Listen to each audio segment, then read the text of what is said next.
It's called Tick by Tick, discovering the language of price action or the language of trader love. We use a lot of different terminology on this show, and sometimes people write to us and go, what the hell are you talking about? What does that mean?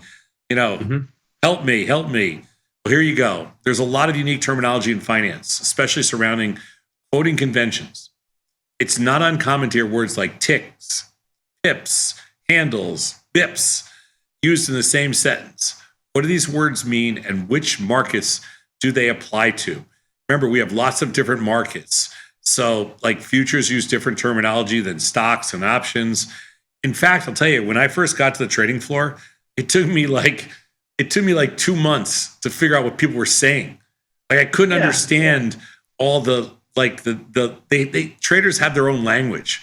And I think I could see it taking you 2 months because you were born with a silver spoon in your mouth and you didn't have to make money from day one.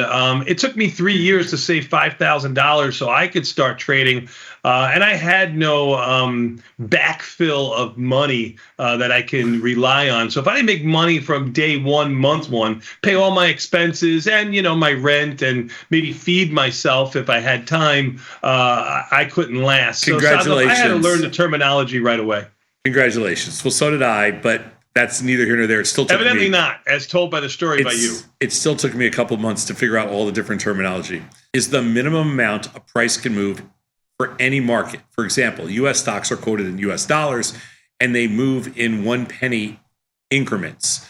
They used to actually move in fractions, and everything's been decimalized. I don't know what year it was, but everything moves in ticks or pennies. A handle is the whole number part of the price quote. So NVIDIA's down 19 ticks. The handles is 144. Now we would never use the term NVIDIA's ticks. Down 19 ticks. We would never say that in a million years. No, we would never say that. We would say NVIDIA's down 19 cents, but you can say the handle is 144. Sure.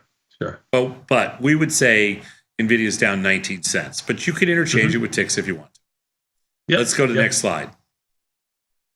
Pips, percentage and point, are similar to ticks, but generally refer to foreign exchange markets and reference the 4th decimal place. Some currencies like the euro are quoted in half pips.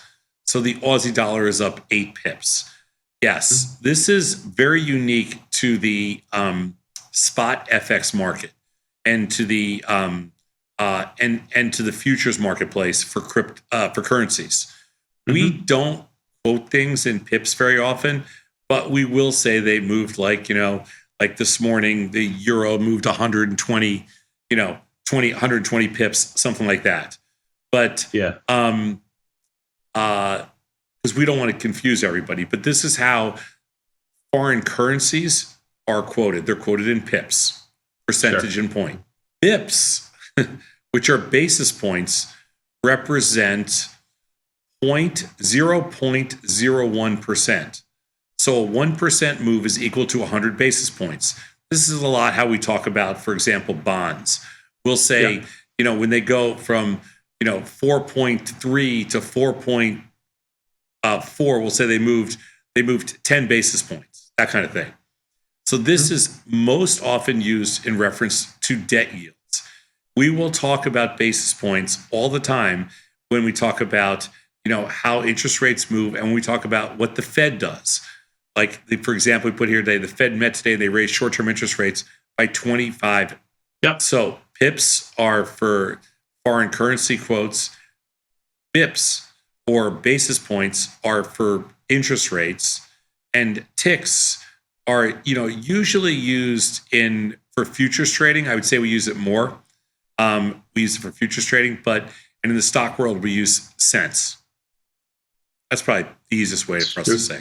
In addition to knowing the tick sizes for each product, traders need to familiarize themselves with the dollar value per tick. So, for example, stock tick sizes and tick amounts are the same. So, if a trader's long 1 share of Apple and price increases by $1.50 or 150 cents, that trader's P&L will go up by $1.50. Actually, it's 100. Well, it's 1 share, right? $1.50. So if we go, they got it. Yeah, they got it right. Option contracts control 100 shares of the underlying. Thus, a 50-cent increase in the options quote is a $50 change to a trader's P&L. And that's the way it always works. With options, there's a multiplier of 100. Futures are a little different, but options have always been this way. Let's go to the next slide. The multiplier is always 100. Futures ticks are the most variable because they depend on the underlying asset and they're not standardized. So for example, tick sizes in the CL are a penny, but the value per tick is $10 because the contract controls 1,000 barrels of oil. Thus, a 10-cent move or 10 ticks in CL will result in a $100 change in a trader's P&L. And since they're not standardized, every asset is different.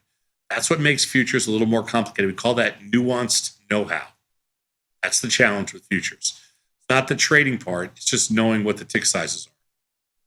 Let's go to the next one. Why aren't they standardized? Good question. They really should be. You could quit. Well, I mean, because when they came, they didn't all come out at the same time, sad enough, and some are contracts and commodities are a lot older. Yeah. Okay. All that's true. But we still, at this point in time, everything should probably Yeah. We should be able to, the industry should be able to get its act together. So ES contracts are $12.50 a tick. The GC contracts are $10 a tick. The 6B contracts are $6.25 a tick, and the CL contracts are $10. So it's none of this is standardized.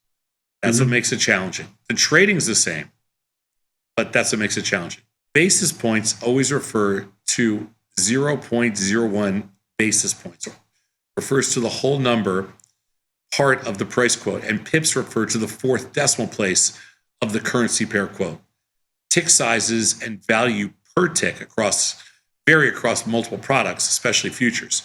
So traders need to familiarize themselves with these amounts to properly size their trades. The cheat sheet way of doing it is to look at the buying power reduction, because that's the easiest way to kind of make sure that your risk is in line with what you think it is. Just look at your buying power reduction. Yeah, 100%. Now, if you're looking at a vertical spread, that might make it a little bit different, right? Your buying power reduction. So, but on the singles themselves, you're 100% correct. Good work, my friend. The vertical spreads are just the risk. That's all it is. It's just the risk, no matter what. That's true. If you're not subscribed, subscribe right here. And if you want to meet me and the team in person at our next live event, hit the link at the top of the description.